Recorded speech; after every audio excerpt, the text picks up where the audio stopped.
हम कर रहे थे लास्ट जो सेशन ऑफ हुआ है. A sounds produced by letting air flow around the sides of the tongue. The first sounds in lip. जो ल साउंड जब आप प्रोड्यूस करते हैं, this is also a term of phonetics and phonology, and this is a manner of articulation. कि sounds की production के दौरान जब आपके लंग्स से आने वाली एयर जो है वो आपकी जबान की साइडों से निकलती है, तो दैट इज कॉल्ड लिक्विड. जैसे आप साउंड प्रोड्यूस करते हैं ल, ल में क्या हो रहा है कि the air from the lungs that is basically moving outward from the sides of your tongue. ठीक है, तो ऐसी जो साउंड्स होती हैं उनको क्या कहते हैं? लिक्विड्स कहते हैं. Hope you have got the idea. And the next term is loan translation. Loan words का आपने टर्म सुनी होगी. A type of borrowing in which each element of a word is translated into borrowing language, also called calque. ये आप इसका chapter पढ़े word formation का, तो उसमें इसने बड़ी डिटेल से बताया है कि जब आप किसी भी लैंग्वेज के अंदर से किसी भी टर्म को एज इट इज उठाने की बजाय उसको ट्रांसलेट करके उठाते हैं, that is called loan translation. और इसके लिए जो स्पेसिफिक टर्म यूज होती है that is called calque, CALQUE. उसके बाद है localisation view. The belief that specific aspect of linguistics ability have specific location in the brain. ये मैंने आपको बता दिया हुआ है पहले कि हमारी जो ब्रेन है उसके अंदर मुख्तलिफ चीज़ों की लोकेलिटी ऑलरेडी डिफाइंड है. जैसे लैंग्वेज से रिलेटेड जो सारी इंफॉर्मेशन है, जो सारा डेटा है, जो सारी जो है क्या उसको कहते हैं इंफॉर्मेशन है, that is basically on the left hemisphere. ठीक है जी. तो वो लेफ्ट हेमिस्फीयर जो है उसको फर्दर दो हिस्सों में डिवाइड किया गया है. तो ये जो सारी चीजें हैं जिस टर्म के अंडर हम इसको स्टडी करते हैं, that is called localization view. ठीक है जी. Then comes location. लोकेशन ये अभी हमने लास्ट टाइम एक टर्म पढ़ी थी एक्सपीरियंसर की, एजेंट की. तो दिस इज ग्रामेटिकल टर्म जिसमें क्या होता है, the semantic role of the noun phrase identifying where an entity is, कि एंटिटी जो है वो है कहाँ पे. ठीक है. जैसे the boy is sitting in the classroom. अब ये क्लासरूम जो है ये लोकेलिटी है किसकी? वो जो आपका एक्सपीरियंसर है उसकी. तो वो जो लोकेलिटी सेंटेंस के अंदर डिस्क्राइब की जाती है उसको आप लोकेशन का नाम देते हैं. ठीक है जी. उसके बाद है लोकेशन इन साइन लैंग्वेज. वो थी लोकेशन इन एक्सप्रेसिव लैंग्वेज. अब हम देखते हैं कि साइन लैंग्वेज में an articulatory parameter of ASL identifying the place where hands are positioned in relation to the head and upper body of the signer. अब ये थोड़ा सा टेक्निकली आप इसको समझने की कोशिश करें कि जो साइन लैंग्वेज होती है उसमें क्या होता है, उसमें हम मूवमेंट देते हैं हैंड्स की. अब मूवमेंट हैंड की जो है वो कभी आपके मुंह से नीचे नीचे रहती है, कभी मुंह से ऊपर हो जाती है, कभी आप बिल्कुल हाथ ऊपर कर देते हैं, आपके हेड से भी ऊपर हाथ चले जाते हैं. ठीक है. तो ये आर्टिकुलेटरी पैरामीटर्स हैं जिसमें हम प्लेस को डिफाइन करते हैं कि जहाँ पे हैंड्स जो हैं वो आपकी पोजीशन लेकर आते हैं. और हैंड की पोजीशन को we always study in a relative term और in the you can say in relation to the head and upper body of the signer. जो भी आपका साइन दे रहा है, आपने कभी टीवी पे देखा होगा कुछ प्रोग्राम्स ऐसे होते हैं जिनमें वो ऊपर प्रोग्राम चल रहा होता है और नीचे एक तस्वीर होती है जिसमें एक लड़की या एक लड़का जो है वो मूवमेंट्स दे रहे होते हैं, साइन मूवमेंट्स दे रहे होते हैं. तो उनकी अगर मूवमेंट्स को आप देखें तो वो मूवमेंट्स जो हैं that is basically some that is related and located in respect to the head and the upper portion of the signer or the person who is giving some signs. Hope you have got the idea. उसके बाद है लोगोग्राम. Logographic writing भी जिसे कहते हैं, a way of writing in which each symbol represents a word. ठीक है जी. Symbol जैसे हमने पीछे भी एक टर्म पढ़ी थी जिसमें वो मैंने मोटरवे की आपको एग्जांपल दी थी. तो वो जो लोगोग्राम्स हैं वो एक वे ऑफ राइटिंग है इन सिंबल्स, और हर जो सिंबल है that basically represents a word, और ये साइन लैंग्वेज में ही इस्तेमाल होती है. उसके बाद है majority principle. In comparative reconstruction, the choice of the form that occurs more often than any other form in the set of the descendant language. अब इसमें दो तीन टर्म्स हैं जो समझने वाली हैं कि डिसेंडेंट लैंग्वेजेस क्या होती हैं। अगर हम लैंग्वेज ट्री को देखें, जैसे अगर हम उर्दू की बात करते हैं, पंजाबी की बात करते हैं, तो ये इंडो आर्यन लैंग्वेजेस से बिलोंग करती हैं, उस फैमिली से। अगर हम इंग्लिश की बात करें तो ये जर्मेनिक लैंग्वेज है। अगर आप गूगल करें ना लैंग्वेज फैमिली ट्री, ठीक है, तो उसमें आपको नजर आएगा कि आपके जो सुपर ऑर्डिनेट पोजीशन पे हैं वो जर्मेनिक है या इंडो आर्यन है। उसके नीचे इंडो आर्यन को नीचे देखें तो उसमें उर्दू भी है, उसमें पंजाबी भी है, सराइकी भी है और इस तरह की लैंग्वेजेस हैं। और अगर आप जर्मेनिक में देखें तो उसके नीचे जो है फ्रेंच भी है और इंग्लिश भी आती है, ठीक है। तो वो जो एक जो है क्या उसको कहते हैं ट्री जो है, that basically gives you some sort of information about the relation between the languages या among the languages you can say। तो मेजोरिटी प्रिंसिपल में क्या होता है, वो जो नीचे लैंग्वेजेस आती हैं वो डिसेंडेंट लैंग्वेजेस कहलाती हैं, जो हाइपोनिम्स की फॉर्म में होती हैं। कल हमने पढ़ा था सुपर ऑर्डिनेट और हाइपोनिम्स का कॉन्सेप्ट। अगर तो आपको वो कॉन्सेप्ट क्लियर है तो then you can well understand this principle. तो अगर नहीं है तो फिर उसमें आप ये चीज याद रख लें कि सुपर ऑर्डिनेट हमेशा ऊपर की पोजीशन पे होता है और हाइपोनिम्स जो हैं वो नीचे होते हैं। यानी बड़ी जो क्लास है वो सुपर ऑर्डिनेट है और सब क्लासेस जो हैं वो आपकी जो है हाइपोनिम्स कहलाते हैं। तो यहाँ पे जो कंपैरेटिव मेजोरिटी प्रिंसिपल है, ये in comparative reconstruction of what, of different languages, the choice of form that occurs more often than any other form in the set of descendant language। कि जो descendant languages हैं उनके अंदर जो choices हैं form की, the form of language, ठीक है जी। और वो ज्यादातर जो है वो मुख्तलिफ जो है फॉर्म में लैंग्वेजेस जो है आपको नजर आती हैं। तो वो जो डिसेंडेंट लैंग्वेज की आपस में कंपैरेटिव जो उनकी फॉर्म्स को जब हम एनालिसिस करते हैं तो that is called majority principal. Hope you have got the idea. उसके बाद है मेलाप्रोपिज्म, a speech error in which one word is used instead of another with a similar beginning and number of syllable। जैसे medication used instead of meditation। अब sometimes आपने spellings लिखते हुए या पढ़ते हुए या टाइपो एरर हो जाता है और उसको जो है वो वर्ड की जो है फॉर्म, वो वर्ड जो है वो भी उसको मतलब रिकॉग्नाइज नहीं कर पाता समटाइम्स। तो वो वाली टर्म्स जिनमें क्या होता है कि आप थोड़ा सा फर्क होता है। Speech error in which one word is used instead of another, कि एक ही जगह पे आप गलती से दूसरा वर्ड यूज कर लेते हैं जिसकी बिगिनिंग भी सेम होती है और सिलेबल भी उसके अंदर सेम होते हैं। अब यहाँ पे सिलेबल जो है वो मैंने आपको बताया था कि सिलेबल के तीन पार्ट्स होते हैं, एक ऑनसेट होता है, एक न्यूक्लियस होता है और एक कोडा होता है, ठीक है। तो जैसे मेडिकेशन और मेडिटेशन में आप देखें कि थोड़ा सा ही फर्क है, ठीक है। तो ये समटाइम्स जो है हम मेडिकेशन की बजाय मेडिटेशन लिख देते हैं। तो ये जो स्पीच एरर है इसको मेलाप्रोइज्म जो है मेलाप्रोपिज्म जो है वो कहते हैं। क्लियर होगी जी बात, जिसमें हल्का सा डिफरेंस होता है जो है साउंड्स का और उसकी वजह से हम उसकी बजाय दूसरा वर्ड यूज करते हैं। क्लियर होगी जी बात।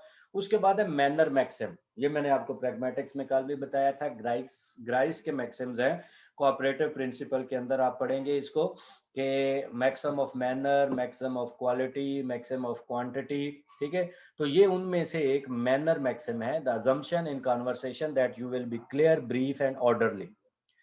मैनर का मतलब बेसिकली क्या होता है, the way you are talking, ठीक है, how you are giving information, ठीक है। और वो कौन सी इंफॉर्मेशन है, you should always be clear, brief and orderly in your conversation. ये कोऑपरेटिव प्रिंसिपल का एक मैक्सिम है उसके अंदर, ठीक है, कि वो उसको कहते हैं मैनर मैक्सिम, कि कैसे आपने बात करनी है। You should be clear, you should be brief and you should be orderly in your conversation. जैसे हमने कल भी बात की थी कन्वर्सेशनल एनालिसिस की, कन्वर्सेशनल प्रिंसिपल की, और उसमें कोऑपरेटिव प्रिंसिपल, स्पीच अकोमोडेशन, ठीक है। और कन्वर्सेशनल एनालिसिस, ये सारी टर्म्स जो है कल हमने थोड़ा सा इनको स्टडी किया था। तो यहाँ पे मैक्सिमम मैनर का मतलब होता है कि आप जो भी बात कर रहे हैं, you should be clear, you should be brief and you should be orderly. ठीक हो गया जी। उसके बाद है maxim. Maxim self explanatory term है, one of the four assumption in conversation connected to cooperative principle. ठीक है, चार अजम्पशंस में से जो चारों अजम्पशंस हैं उनको मैक्सिम्स कहते हैं, जैसे मैंने आपको बताया, maxim of quality, maxim of quantity, maxim of manner. ठीक है, और ये चार हैं टोटल जो है। ठीक है जी, ये कोऑपरेटिव प्रिंसिपल के अंदर ग्राइस के मैक्सिम है। इस पे कोई ना कोई सवाल आपको जरूर आ जाना है, तो काइंडली इनको जरा अच्छे तरीके से देख लीजिएगा, क्योंकि ग्लॉसरी में अल्फाबेटिकली चीजें चल रही होती हैं, तो हमने उसको उस तरह से ही पढ़ना होता है। Then comes metathesis, a sound change involving the reversal in position of two sounds, जैसे हरॉस है और हॉर्स है। अब इसमें हो क्या रहा है, ये मेटाथीसिस जो है, this is a term in which one sound changes involving the reversal in position of two sounds. जैसे आप हरॉस देखें और हॉर्स देखें, HORSCHROS। ठीक है, तो इसमें रिवर्स हो गई है कौन सी साउंड जो है, ओ की जो साउंड है वो थोड़ी सी रिवर्स होकर उसकी जो जगह चेंज हो जाती है। इस तरह की जब सिचुएशन सेंटेंसेस में या वर्ड्स में आती है, दैट इज कॉल्ड मेटाथीसिस। उसके बाद है मिटोनमी, ये आपने टर्म ऑलरेडी पढ़ी हुई है, इसके ऊपर इतनी डिटेल डिस्कशन की भी जरूरत नहीं है, और ये है बहुत important. A word use in place of another with which it is closely connected in everyday experience. He drank the whole bottle. ठीक है जी, अब बॉटल की जगह पर आप लिक्विड भी लगा सकते हैं।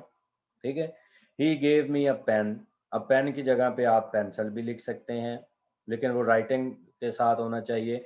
तो ऐसे वर्ड्स जो है, जो दूसरे वर्ड की जगह पर इस्तेमाल हो सकते हों और वो क्लोजली रिलेटेड हों उस एक्सपीरियंस के साथ, तो उन वर्ड्स को आपस में उस प्रोसेस को जो है वो क्या कहेंगे, मिटोनमी।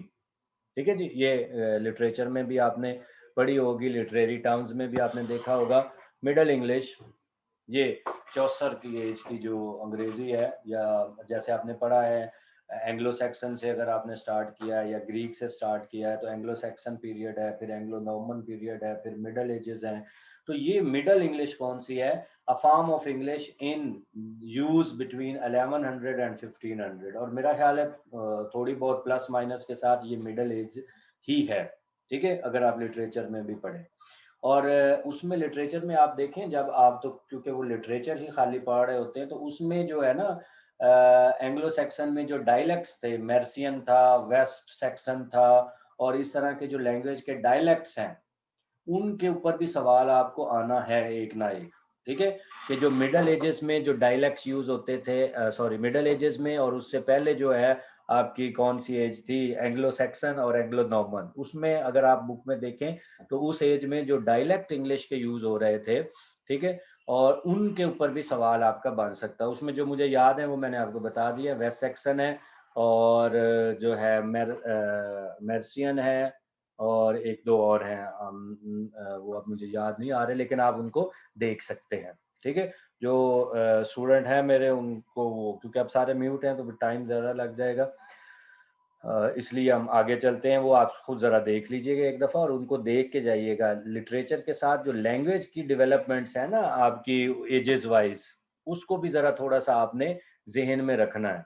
ठीक है जी, क्योंकि आपका इंग्लिश लैंग्वेज और इंग्लिश लिटरेचर दोनों का टेस्ट होना है। तो ये जो है आपकी मिडल इंग्लिश है। उसके बाद है मिनिमल पेयर, बहुत इंपॉर्टेंट टर्म है, इसको रट्टा लगाकर आपने जाना है। ठीक है, two words that are identical in form except for a contrast in one phoneme in the same position in which word bad और मैड। ठीक है जी, अब ये मिनिमल जो है क्या उसको कहते हैं, पेयर्स। ठीक है जी, स्क्रीन शेयर हो रही है, इफ यू कैन सी। तो स्क्रीन मेरे ख्याल है शेयर हो गई है। Let me ask any one of you.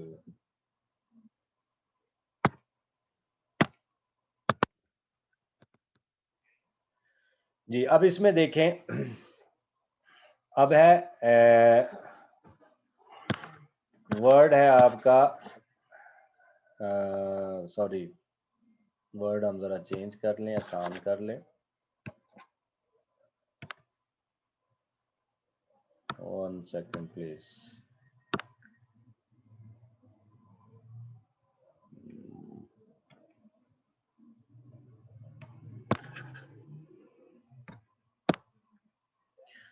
अच्छा जी, जैसे उधर उसने एग्जांपल दी है, एक वर्ड है मैड, ये जरा देखना है, it's going black, something like that, just change it the colour to, I think.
चलो कोई नहीं।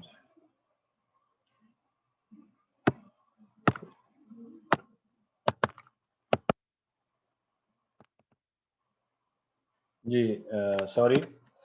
अच्छा, इसमें मिनिमल पेयर मैं आपको बता रहा था कि ये बहुत ही इंपॉर्टेंट है, इसको आपने इसकी डेफिनेशन को रट लेना है। ये क्या है? Two or more words that are identical in form except for a contrast in one phoneme in the same position in each word।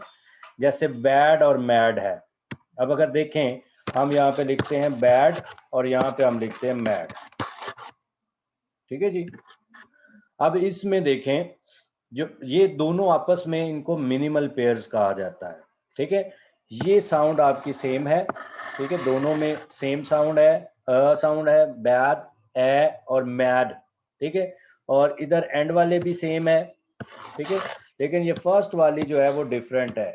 इसका फायदा क्या होता है मिनिमल पेयर्स बनाने का? मिनिमल पेयर बनाने से आपकी वर्ड जो फनीम्स का डिफरेंस है, कि how different the phoneme is, ठीक है जी। जैसे पैन है और बैन है, ठीक है। इसमें देखें, ना भी सेम है, आ भी सेम है, पा और बा जो है वो डिफरेंट है। तो ये भी मिनिमल पेयर हैं दोनों आपस में, ये भी दो मिनिमल पेयर्स हैं। तो these minimal pairs are basically used in order to differentiate the phonemes from one another, ठीक है। कि फनीम्स का डिफरेंस को शो करने के लिए हम मिनिमल पेयर्स जो है वो इस्तेमाल करते हैं। Hope you have got the idea. इसमें होता क्या है कि आइडेंटिकल होते हैं, सिर्फ एक साउंड का डिफरेंस होता है, one phoneme, phoneme in sound in the same position in each word. Clear होगी बात? उसके बाद है मॉडर्न इंग्लिश। जैसे हमने पहले जो है मिडल इंग्लिश की बात की, ये मॉडर्न इंग्लिश है। The form of English in use in 1700 के बाद जो, या 1700 में जो अंग्रेजी की वैरायटीज यूज होती रही हैं या लैंग्वेज जो इस्तेमाल होती रही है, उसको हम मॉडर्न इंग्लिश कहते हैं। मॉडर्न एज भी यहीं से आगे थोड़ा सा चेक करें तो स्टार्ट होती है, ठीक है जी। उसके बाद है मोनोलिंगुअल। बाइलिंगुअलिज्म का कॉन्सेप्ट है। मोनो का मतलब एक और लिंगुअल का मतलब होता है लैंग्वेज। वो बंदा जो एक ही लैंग्वेज इस्तेमाल कर सकता है, दूसरी कोई लैंग्वेज उसे नहीं आती, उसको आप मोनोलिंगुअल कहेंगे। बाइलिंगुअल का मतलब होता है कि जो दो लैंग्वेजेस इस्तेमाल कर सकता है, जिसको दो लैंग्वेजेस आती हैं, वो बाइलिंगुअल होता है। मल्टीलिंगुअल, जिसको दो से ज्यादा लैंग्वेजेस आती हैं, वो मल्टीलिंगुअल कहलाता है। तो monolinguals having or being able to use only one language in contrast to bilingual. Clear होगी जी बात? उसके बाद है मॉर्फ, मॉर्फीम, मॉर्फ, एलोमॉर्फ, ठीक है जी। Morph is an actual form used as part of a word representing one version of morpheme। कि जब हम मॉर्फीम, इससे पहले जरा मॉर्फीम को देख लें ताकि आपको क्लैरिटी हो जाए। A minimal unit of meaning और ग्रामेटिकल फंक्शन, मॉर्फीम की जो है वो डेफिनेशन है कि मिनिमल यूनिट ऑफ मीनिंग्स और ग्रामेटिकल फंक्शन, ठीक है जी, वो आपका मॉर्फीम है। और जो एक्चुअल फॉर्म है उसकी, वर्ड की या मॉर्फीम की, वो उसको आप मॉर्फ कहते हैं। तो दूसरे लफ्जों में the actual form used as a part of a word is called morph, ठीक है जी।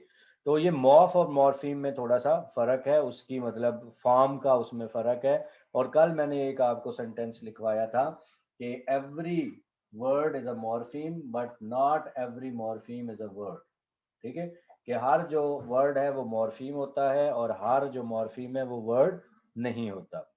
उसके बाद है मॉर्फोलॉजी, इसका आपको बड़े अच्छे तरीके से पता है। The simplest definition is the study of word is called morphology. और इसमें स्टडी ऑफ वर्ड में हम क्या स्टडी करते हैं? इटिमोलॉजी, इटिमोलॉजी हमने कल पढ़ा था। इटिमोलॉजी मतलब वर्ड कहाँ से ओरिजिनेट हुआ है, उसकी हिस्ट्री क्या है, उसकी क्लासिफिकेशन क्या है, नाउन है, वर्ब है, और उसकी फॉर्मेशन क्या है, स्ट्रक्चर उसकी क्या है, कैसे मिलकर वो बना है। ये सारी चीजें जो वर्ड लेवल की होती हैं उसका जब एनालिसिस हम करते हैं तो वो किस में करते हैं? मॉर्फोलॉजी में। क्लियर होगी जी बात। उसके बाद है most natural development principle in cooperative reconstruction, the choice of older versus newer form on the basis of commonly observe types of sound change, ठीक है जी। ये उसी तरह लिंग्विस्टिक्स रिलेटिविटी और लिंग्विस्टिक्स डिटर्मिनिज्म के पॉइंट ऑफ व्यू से देखें तो ये कंपैरेटिव रिकंस्ट्रक्शन होती है जिसमें आपके पास चॉइसेस होती हैं कि either you go for the older version और you go for the newer version, ठीक है जी। The choice of older versus newer forms on the basis of commonly observe type of sound change, कि देखें sound के अंदर जो changes आती हैं उनको आप ऑब्जर्व करते हैं और वो चॉइस आपके पास होती है कि either you are going to use the older variety of English और the newer variety of English. जैसे आपने शेक्सपियर के प्लेस पढ़े होंगे तो उसमें वो दाऊ का वर्ड यूज करता है, दी का वर्ड यूज करता है, दाइन का वर्ड यूज करता है, लेकिन मॉडर्न इंग्लिश में हमारे पास उन सब को हटाकर यू का वर्ड यूज हुआ है। तो ओल्डर वर्जन और जो न्यूअर वर्जन है उसके दरमियान जो आपके पास एक चॉइस होती है, ठीक है जी, फॉर्म को यूज करने की और उसको, या साउंड साउंड की चेंज के हवाले से भी आप कह सकते हैं, वर्ड की चेंज के हवाले से भी कह सकते हैं, उसको मोस्ट नेचुरल डेवलपमेंट प्रिंसिपल कहा जाता है। क्लियर होगी जी बात। उसके बाद है motor cortex, a part of the brain that controls muscle movement. बस सीधी सी बात है, इसको याद रख लें, ये भी क्वेश्चन आ सकता है। अब दो तीन चीजें आप लिख लें जरा अपने पास, पेन पेंसिल अगर आपके पास अल्लाह करे मौजूद हो, और if you are ready to write something तो मैं दो चार चीजें लिखवाऊंगा जो आपने लिख लेनी है, और उनको मैंने कुछ पढ़ा दी हैं कुछ आगे आएंगी, उनकी आपने डेफिनेशन लाजमी याद करके जानी है, उनके अंदर से सवाल आना है, ठीक है। Are you ready? चलें फिर लिखें जी। सबसे पहले आप लिखेंगे जो है लेफ्ट हेमिस्फेयर, फिर आप लिखेंगे ब्रोका एरिया, फिर आप लिखेंगे वेनरिक एरिया, फिर आप लिखेंगे अफासिया, ठीक है, फिर आप लिखेंगे ब्रोका अफासिया, फिर आप लिखेंगे वेनरिक अफासिया, ठीक है, फिर आप लिखेंगे मोटर कॉर्टेक्स, ठीक है जी। ये वो है, वो चीजें हैं जिनके ऊपर आपको कोई ना कोई सवाल जरूर आना है। मैं अभी आपको बता रहा हूँ, याद करेंगे जब आप पेपर देकर आएंगे। अच्छा, तो मोटर कॉन्टेक्स जो है, कॉर्टेक्स जो है, ये पार्ट ऑफ ब्रेन है दैट कंट्रोल मसल मूवमेंट। हमारे जिस्म के अंदर जिन्होंने जरा जोलॉजी पढ़ी है तो वो उनको पता है कि हमारी जो मसल्स मूवमेंट है सारी, वो ऐसे ही नहीं, हम अपनी मर्जी से हाथ ही नहीं हिला सकते जब तक हमारा ब्रेन से सिग्नल्स नहीं आएंगे, ठीक है जी। तो वो जो इन सारी मसल्स को कंट्रोल करता है पार्ट, उसको मोटर कॉर्टेक्स कहते हैं। क्लियर होगी बात। Movement an articulatory parameter in ASL describing the type of motion use in forming sign, ठीक है जी। ये इतनी इंपॉर्टेंट था नहीं है वैसे, मतलब जो आर्टिकुलेटरी पैरामीटर्स जो हैं वो हमने पीछे फर्स्ट पेज में पढ़े हैं। जिन्होंने फर्स्ट पेज मुझसे पढ़ा है वो उनको याद होगा, और जिन्होंने नहीं पढ़ा वो मेरी फर्स्ट पेज की वीडियो जो है वो देख लें। इसी की फर्स्ट पेज की वीडियो मेरे यूट्यूब चैनल पे पड़ी हुई है, आप वहां से देख सकते हैं। और अगर आपको कोई चीज पूछनी है तो वो आप नीचे कमेंट में लिख दें, मैं उसको आपको क्लियर करवाने की कोशिश करूंगा। तो फर्स्ट पेज की भी पढ़ी है, सेकंड की, थर्ड की, फोर्थ एंड फिफ्थ की, फिफ्थ तक हो गई हैं, और छठे से तो हमने कल शुरू किया। तो ये भी इंशाल्लाह मैं मैथ से कहूँगा कि ये अपलोड कर दे ताकि फर्दर आपको जो है वो मिल जाए। अच्छा, तो मूवमेंट क्या है कि ये type of motion used in forming science. जब आप साइंस बनाते हैं तो आप मूवमेंट करते हैं। मूवमेंट किसकी करती है? हैंड मूवमेंट होती है, बॉडी मूवमेंट होती है। उन सारी जो मूवमेंट्स होती हैं आर्टिकुलेशन के पॉइंट ऑफ व्यू से समझाने के लिए उनको मूवमेंट्स कहा जाता है। उसके बाद है movement rules. Rules that use to move constituent and structure derived from phrase structure rules, they are special rewrite error. ये हमने कल ट्रांसफॉर्मेशनल रूल्स पढ़े थे, मैंने आपको बताए थे इंसर्शन होता है, सब्स्टिट्यूशन होता है, डिलीशन होता है और मूवमेंट होती है। यही है, पढ़ा था ना हमने कल। तो ये मूवमेंट रूल्स क्या है कि that are used to move constituent in structure derived from phrase structure rules. Phrase structure rules जैसे हमने अभी मैंने आपको लिख के बताए थे, जो कोई इक्वेशन की फॉर्म में थे कि S is equal to N P plus V P. उसमें जब हम मूवमेंट करते हैं और फ्रेज स्ट्रक्चर रूल्स के अकॉर्डिंगली मूवमेंट करते हैं तो उनको मूवमेंट रूल्स कहा जाता है।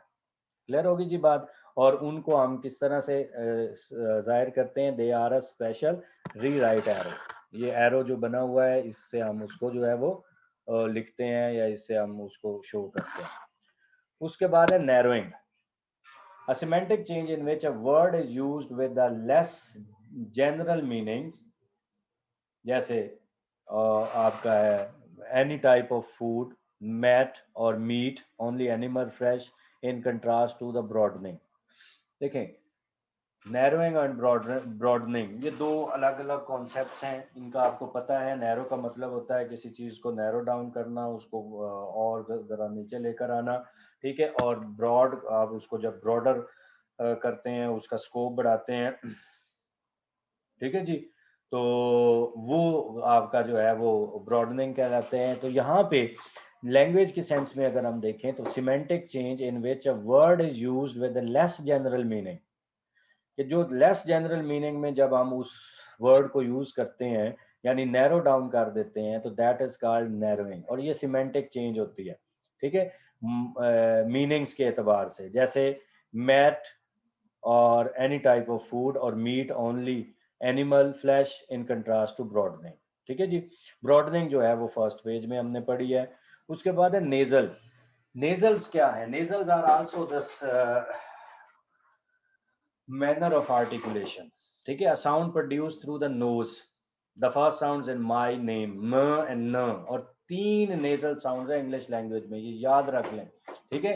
there are only three nasal sounds in English language, the one is m, the other is n, and the third is जैसे इंग में फॉर्म होती है।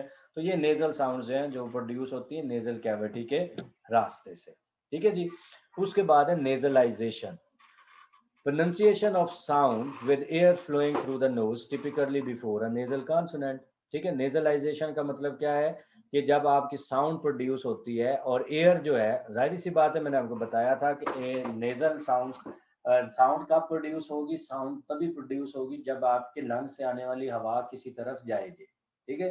तो अगर आपकी माउथ कैविटी बंद है और आपकी साउंड जो है वो नेजल कैविटी से निकल रही है तो फिर वो नेजलाइजेशन कहलाएगी, ठीक है। pronunciation of sound with air flowing through the nose typically before a nasal consonant, ठीक है जी। nasal consonant से पहले जो आपका आता है वाउल जो आता है वो नेजलाइज्ड वाउल हो जाता है, ठीक है। जैसे अब आ और आगे न साउंड उसमें मर्ज हुई तो वो बन गया। जो है ये नेजलाइज्ड वाउल है, वैसे तो आ है ना, और अब ये जब इसको नेजलाइज होगा तो ये बन जाएगा आ और ठीक है। तो ये जब नाक से उसकी वो फ्लो होगा तो that is called the process is called nasalization. उसके बाद है नेचुरल जेंडर, ये हमने पीछे पढ़ी थी। जेंडर में distinction between biological categories of male and female, ठीक है, ये हमने पहले पढ़ लिया है। नेगेटिव फेस, पीछे हमने फेस की पढ़ा था, और पॉजिटिव फेस, जो फेस होता है बेसिकली क्या है, जो सेल्फ इमेज होता है, पब्लिक इमेज होता है किसी भी चीज शख्स का, उसको उसका फेस कहते हैं। तो नेगेटिव फेस और positive face, the need to be independent and free from imposition in contrast to positive face. ठीक है, कि need to be independent and free from imposition, किसी तरह की भी इम्पोजिशन से जब आप फ्री होते हैं और आप इंडिपेंडेंट होने की आपको जरूरत होती है, उसको आप नेगेटिव फेस कहते हैं, और पॉजिटिव फेस उसके कंट्रास्ट में होता है। उसके बाद है नेगेटिव ट्रांसफर, बहुत इंपॉर्टेंट कॉन्सेप्ट है, इसको आप याद रखें, और इसके साथ जो मैं चीज बताने लगा हूं वो आपने लिख लेनी है। एक है कंट्रास्टिव एनालिसिस हाइपोथेसिस। क्या है कंट्रास्टिव एनालिसिस हाइपोथेसिस? जिन्होंने एमफिल में अप्लाइड लिंग्विस्टिक्स पढ़ी है उन्होंने थोड़ा सा इसको पढ़ा भी होगा, या आपने मतलब जो है बाइलिंगुअलिज्म को डिटेल में पढ़ा है। तो एक है क्रिटिकल एज हाइपोथेसिस और एक है कंट्रास्टिव एनालिसिस हाइपोथेसिस। अब इसमें होता क्या है कि जब दो लैंग्वेजेस को आप कंपेयर करते हैं, यानी L1 है और L2 है, अगर L1 और L2 में सिमिलैरिटीज ज्यादा हैं तो आप उसको L2 को जल्दी लर्न कर लेंगे। जैसे L1 आपकी लैंग्वेज है और L2 आपने सीखनी है, तो L1 और L2 में अगर क्या है सिमिलैरिटीज हैं, ठीक है जी, सिमिलैरिटीज ज्यादा हैं, तो आपको वो लैंग्वेज सीखने में आसानी होगी या आपको प्रॉब्लम होगी? ठीक है जी, L1 जो है वो आपकी, जैसे जो भी L1 है और L2 आप सीखना चाहते हैं, अगर तो L1 और L2 में सिमिलैरिटीज ज्यादा हैं, तो वो जो सिमिलैरिटीज हैं, ठीक है जी, वो क्या कहलाती हैं? पॉजिटिव ट्रांसफर, जिनकी वजह से हम लैंग्वेज को जल्दी सीख लेते हैं। ठीक है, उसके बाद उसके अंदर डिफरेंसेस भी होते हैं। ठीक है जी, डिफरेंसेस में अगर डिफरेंसेस ज्यादा हैं तो फिर उसको कहेंगे नेगेटिव ट्रांसफर। ठीक है, और जितनी पॉजिटिव ट्रांसफर ज्यादा होगी उतनी L2 सीखने में आसानी होगी, जितनी नेगेटिव ट्रांसफर ज्यादा होगी उतनी आपको वो लैंग्वेज सीखने में इश्यूज होंगे। तो ये नेगेटिव ट्रांसफर और पॉजिटिव ट्रांसफर आपने दोनों याद रखनी है। The use of features from the L1 while performing in L2 in contrast to positive transfer, that is really different from the L2। ठीक है जी, कुछ लैंग्वेज की फीचर्स होती हैं, features can be based on syntax, feature can be based on morphology, feature can be based on phonology. ठीक है, तो वो फीचर्स जितने सिमिलर फीचर ज्यादा होंगे उतनी पॉजिटिव ट्रांसफर ज्यादा होगी, और जितनी डिफरेंसेस ज्यादा होंगे यानी फीचर्स जो है वो कम सिमिलर होंगे, डिफरेंसेस ज्यादा होंगे, तो that is called negative transfer. मैं दोबारा बता रहा हूं कि नेगेटिव ट्रांसफर का मतलब होता है कि डिफरेंसेस ज्यादा हैं, और पॉजिटिव ट्रांसफर का मतलब है सिमिलैरिटीज ज्यादा है। जितना ज्यादा पॉजिटिव ट्रांसफर होगा उतनी जल्दी आप L2 सीख लेंगे, जितना ज्यादा नेगेटिव ट्रांसफर होगा उतनी आपको ज्यादा मेहनत करनी पड़ेगी। और ये सारा कॉन्सेप्ट किस में दिया गया है? कंट्रास्टिव एनालिसिस हाइपोथेसिस में। ठीक है जी, आप हल्का सा अगर आपको ज्यादा समझने की जरूरत है तो you can Google it, by basic concept मैंने आपको बता दिया। उसके बाद है निगोशिएटेड इनपुट। इनपुट हमने पहले कल भी पढ़ लिया था, L2 material that an acquirer learner is exposed to when active attention is drawn to the material during interaction in the L2। ठीक है जी, इसको इतनी ज्यादा जो है वो पढ़ने की जरूरत नहीं है। न्यूलोजिज्म जो होता है, न्यू वर्ड को कहते हैं, और न्यूरो लिंग्विस्टिक्स जो है the study of relationship between language and brain. ये सारी जो साइको लिंग्विस्टिक्स है, या लैंग्वेज एक्विजिशन है, या लैंग्वेज लर्निंग है, उसका जहाँ जहाँ ब्रेन से ताल्लुक होता है और उसका रिलेशनशिप जहाँ पे लैंग्वेज का ब्रेन के साथ आता है, उस सारे को हम एक न्यूरो लिंग्विस्टिक्स, एक टर्म है, एक ब्रांच है, एक फील्ड है लिंग्विस्टिक्स की, उसमें हम स्टडी करते हैं। जिस तरह से सोशियो लिंग्विस्टिक्स में सोसाइटी और लैंग्वेज को हम पढ़ते हैं, इसी तरह न्यूरो लिंग्विस्टिक्स में हम जो है वो ब्रेन और लैंग्वेज के रिलेशनशिप को पढ़ते हैं। Got it? Next is non countable, uncountable या नॉन काउंटेबल। ये आपने पढ़े हुए हैं, जो है कॉमन नाउन जो है, नाउन के आगे काइंड्स हैं, प्रॉपर नाउन और कॉमन नाउन। और कॉमन नाउन में आगे क्या आते हैं? काउंटेबल नाउन्स और अनकाउंटेबल नाउन्स। तो वो आप देख लें, इसमें मेरा ख्याल है बताने की जरूरत नहीं है। नॉन ग्रेडेबल एंटोनिम्स, कल हमने बात की थी ग्रेडेबल एंटोनिम्स की, अब ये है नॉन ग्रेडेबल एंटोनिम्स। तो वो मैंने आपको बताया था हॉट एंड कोल्ड, उसके दरमियान में बहुत सी चीजें आ जाती हैं, लेस हॉट, लेस कोल्ड, और बीच में नॉर्मल। तो वो ग्रेडेबल थे, ग्रेडेबल एंटोनिम्स थे। जिनके दरमियान में कोई चीज नहीं होती उनको नॉन ग्रेडेबल एंटोनिम्स कहते हैं या बाइनरी एंटोनिम्स कहते हैं। वर्ड्स विच डायरेक्ट ऑपोजिट्स, जैसे अलाइव और डेड, दरमियान में कोई चीज नहीं है, ठीक है। ये वो लोग कहते हैं कि मैं मतलब जी मर गया हूँ, वैसे मरा हुआ हूँ लेकिन जी रहा हूँ, ये बस वो डायलॉग के फॉर्म में। लेकिन अलाइव और डेड के दरमियान में कोई चीज नहीं है, तो जब ऐसी चीज नहीं होगी तो उसको हम क्या कहेंगे, नॉन ग्रेडेबल एंटोनिम्स। उसके बाद है नॉन लेक्सिकलाइज्ड। लेक्सिकलाइज्ड हमने पीछे पढ़ा है, not expressed as a single word in contrast to lexicalized. उसके बाद है norms, non mobile, older, rural, male, speaker, selected as information, informants in dialect service, ठीक है जी। ये इसको रहने दें, ये आपके काम की चीज नहीं है। उसके बाद है नाउन। नाउन का भी आपको पता है, उसमें बताने की जरूरत नहीं है, the name of person, place और थिंग, ठीक है जी। हमारे पास 1 मिनट रह गया है, इसके बाद कोई जो है रखना है सेशन, चले इसके बाद जो है वो फिर हम कल सेशन जो है वो लेंगे। तो सॉरी मैं आपसे सवाल लेना भूल गया, अभी जो है हमारे पास जो है थोड़ा सा टाइम है, तो लेट्स हैव क्वेश्चन जितने भी मैं ले सका जी, फटाफट जरा क्वेश्चन कर लें या कोई बात पूछनी है तो कर लें। लिंग्विस्टिक कॉन्टेक्स्ट लिंग्विस्टिक कॉन्टेक्स्ट को टेक्स्ट को कहते हैं कि जो भी जब बात होती है, जब आप कोई भी बात करते हैं तो उसके पीछे एक कॉन्टेक्स्ट होता है। जब लिंग्विस्टिक्स के कुछ रूल्स हैं या प्रैग्मेटिक्स वगैरह आप पढ़ते हैं, उनके पीछे जो बैकग्राउंड होता है, बैकग्राउंड इंफॉर्मेशन होती है, उसको कोटेक्स्ट या लिंग्विस्टिक्स कॉन्टेक्स्ट बोलते हैं। सर मॉर्फ और मॉर्फीम का डिफरेंस बता दें। सर आपने जो इम्पोर्टेंट ग्लॉसरी बताई है वो काइंडली रिटन फॉर्म में बता दें। वो मैंने आपको लिखवा तो दी थी सर उनकी एक बार रिवाइज करवा दें। हम, हाँ जी।